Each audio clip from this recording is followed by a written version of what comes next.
Hi, welcome to my Sales Insight podcast. I'm your host Manik Sanaik, and today we are going to see how we can come up with a great killer sales presentation. Sales presentation is one of the most important, if not the most important element in the entire sales process, because it is the moment where you interact with the customer or the client and share your proposition. There are plenty of tips around which you can learn to come up with a great killer sales presentation. But for this short clip, let me just focus on 5 fundamentals on designing and delivering a great presentation. First up is the versions. If you get 45 to 1 hour from a customer, that's like a super luxury win-win situation. With the complexities and other commitments, it's a luxury if you get 1 hour to share your entire proposition. Sometimes you feel that, and I have experience, you're only given 15 minutes. So what do? You need to be prepared and have a 15-minute presentation ready to go. Number 2 is content design and objective. Now, seems very obvious, but most of us, I would say 95% of get it wrong because we are still relying on the conventional way of thinking of how to design a sales presentation. Your objective of a sales presentation is not to close the sale. Yeah, you heard it right, not to close the sale. Well, that is the end objective, but we are not going to make it obvious. We are going to achieve that subconsciously. Consciously, there are 2 important aspects that you need to consider when designing a presentation. Number 1, how to connect with customer. Number 2, how to build credibility. Basically, how to become the prospect or customer's best friend with a little bit of smartness or expert in what you present. If you can get these 2 elements right, closing sale is just a byproduct of those 2 elements. So our game, our approach is a subconscious effort, but consciously we want to create a rapport so that we'll build friendship, and we have to show that we are expert in what we are saying, because to build trust you need to have expertism, and that's where your knowledge of the industry, his product, not only your product, the trends, the competitor activities come into play. So there's a lot of research that you need to do. So here you need to research and understand the customer's triggers and emotional hooks at a very intimate level. What are his big projects? What are his main worries? Because what he is interested, whether you could solve the problem, he is not interested in your product or features. He's going to remember what is it that you have to solve my problem. Very important in the designing stage is not about what you want to say, it's about what the customer wants to hear. It's something like going into a job interview. You have all these qualifications and all this experience, so it's not about what you have and what you want to say, it's about what triggers the interviewer. So you need to align with the thought process of the interviewer, in this case the customer. Number 3 is key points or takeaways. Usually have 3 to 4 key points, not more than that, because the human conscious brain cannot comprehend more than 3 to 4 at a time. So even if it is a very simple thing, a lot of salespeople who are in the conventional thinking space get this wrong. Most would think, for example, if you're designing, if your boss asks, what do you want your customers to think after the meeting or remember? You will come up with your functionality, your features, your benefits, all that. But you must reframe this question. It's not about what you want the customer to hear. It's about what does customer want to remember.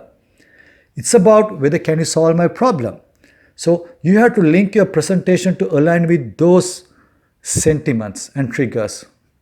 As long as we address that we have a solution to his problem, then you're on the right path. Anything less irrelevant, because people by design are resistant to change. They just don't want to change. Questions such as what sort of infrastructure change I have to accommodate now, what sort of additional cost, what sort of training is required by purchasing this product. So there are so many questions that goes on in their mind before the purchase decision is made, and this accumulates to his resistance level. It is sales expert Victor Antonio once remarked, majority rather do nothing and get it wrong than do something and get it wrong. Number 4 is becoming memorable. So how do you become memorable in the minds of the consumer long after the presentation? Well, it's very simply, you want to share something that is very exciting. That is memorable. So why would something be excited to a client or a customer? It has to be relevant. So again, going back to the relevant space, we need to do our research and find hooks and emotional triggers that the customer feel, you know what, he's talking about my problem. He's directly attacking my solution. So you create that relevance and excitement. That is what you want to be. So again, going back to research, you need to understand what are his new big projects, what are his new expansion strategies, etc. Because people tend to forget 75% of what they exposed to after 24 hours. And if it is not done properly, after 15 to 30 days, 90% of what is said is being forgotten. In this situation, there are what are called trigger events or unanticipated events that you can share with. What if scenarios? What if this happened? What would be your reaction? So you plant seeds again in the minds of the consumer and or the customer and create different situations so that it creates excitement, relevance, and a little bit of fear as well. And that is the trust and the expertise that you need to bring in. Here, how you design the sequence of your main points matters a lot, because that has a direct relationship to the perception. Same message can be perceived different way. For example, if I have a full glass of water and if I drink half in front of an audience and ask, they would say it's half empty. But on the other hand, if I have an empty glass and if I fill half and ask the audience, they would say it's half full. It is the way you position yourself and leverage your idea to connect with the client. And last but finally, acknowledge all stakeholders.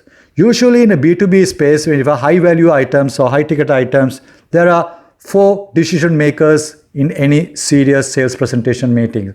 The abbreviation we use is MUTE. M stands for the managers, which can be CEOs or department heads. U can be the final users. T can be the technical people. And E are the economic buyers or the financial department.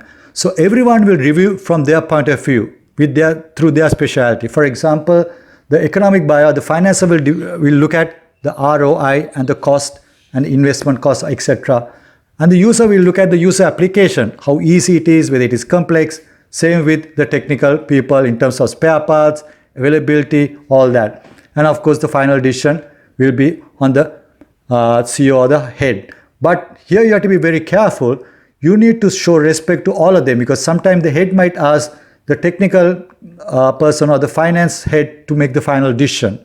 So you need to make sure that you are aligned with all 4 people. So when you design your sales presentation, you need to understand and incorporate the anticipation question from all these 4 decision makers. So in summary, sales presentation is a continuous process. Your job is to make friends with the prospect and show you are that smart and expert in your field. And that mantra, if you can perfect it, you can never go wrong. Yes, Manik, thanking you for joining me in this podcast, and please subscribe to my channel, The Sales Target, for more sales insight. And reminding you, it's time we stop selling and start closing. See you soon.